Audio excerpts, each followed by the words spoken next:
All right, so I'm going to go over a couple of the questions on the area model assignment W10, multiplying polynomials using the area model.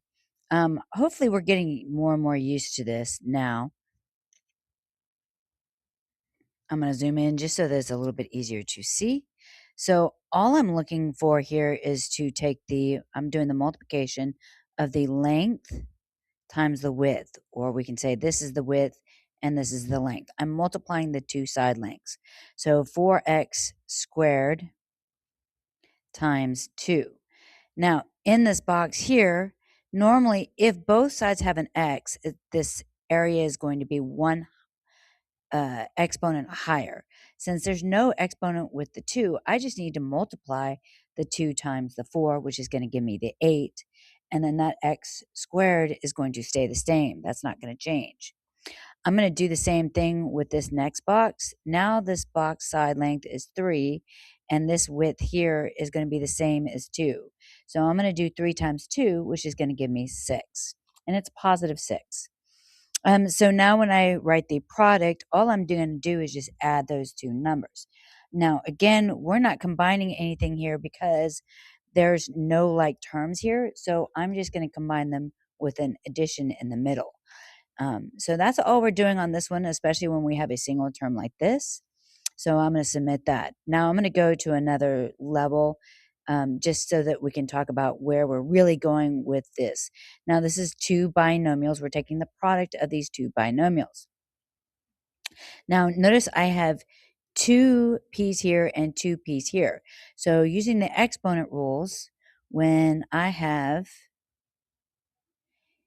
doing 3p squared times 3p squared, I want to multiply the coefficients. So that gives me 9. And then we're going to add the exponents. So that is 2 plus 2, which is going to give me p to the fourth power. So we know this is going to be 9p to the fourth power. We're going to do the second. We're doing 2. Now this side does not have a variable in it, so we're just going to keep the p squared. And then we're going to deal with the coefficient. So 9 times 3 is going to give me 6. And then again, this one does not have a variable, so that's going to give me p squared. So our exponent's not going to change. That's going to give me 2. And then we're just going to multiply the coefficients. So 3 times 2 is going to give me 6. Now, this last term, there's no variables on that side, no variables on that side. So we're just going to multiply 2 times 2, which is going to give me 4. Now, when you have a 2 by 2 or a 2 by 3, you're going to have patterns that repeat, meaning you're going to have like terms. So I'm going to make a little peanut here, and the terms that are inside this peanut, I want to combine those two terms. So that becomes 6 plus 6, which is going to give me 12. Remember, when we're adding, we're going to keep the variable and keep the exponent. That's not going to change. The exponent is only going to change when we're multiplying. So since we're adding, we're not going to change that variable. All right, now I'm just going to combine these. So this is going to be 9p to the fourth power, and then plus 12p, and it's squared. And then the last term is going to be plus 4. Okay. And that pretty much concludes that question. Let me see if I can get a higher level just to make things a little bit challenging. Let's go to the last level. Okay, so here we have a 2 by 3. So this 2 by 3 is going to do some interesting things with the cross. Just to mention this, we know that these two values here and here are going to be like terms. In the same vein, these two here and here are also going to be like terms. All right, we just need to multiply.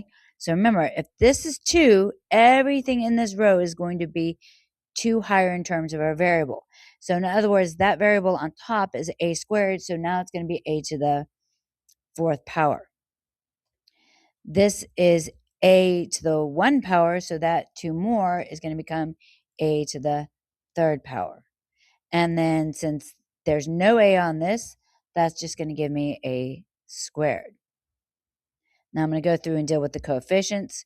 We know 2 times 1 is just 2. We know 3 times 1 is just 3.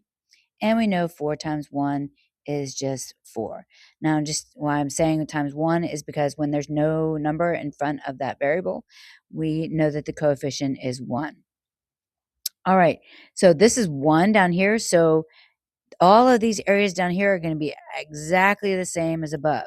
There's going to be no change because anything times 1 is itself.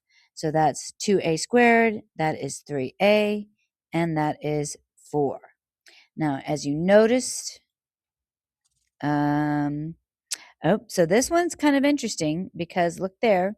So they did not match on that diagonal. It typically sometimes, most of the time does, but in this case, neither. The reason that that happened is because of the situation of the square and the situation of the second row being 1. So we did not have matching like terms there and there, but I do have like terms here and here. So I need to combine those two. That's going to give me 4, 5, 6a squared. Then we're just going to add the other terms together. So 2a to the 4th power plus 3a cubed, or the 3rd power, plus 6a squared plus 4. All right, I'm going to submit and check. Uh-oh, I made a mistake. Let's see where I made my mistake at. So this is the correct answer. Let's see, what did I put? That's 2a to the 4th. That is 3a to the 3rd. That is 4a squared. That is 2a squared, 3a, and 4. So 2a squared plus 3a cubed plus 6a squared. Oh,